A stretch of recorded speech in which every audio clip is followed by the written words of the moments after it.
Qui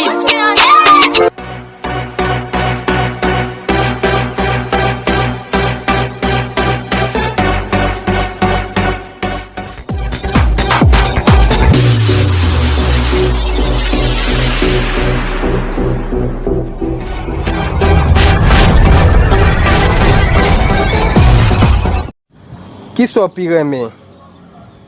Poule ou bien coq? Coq.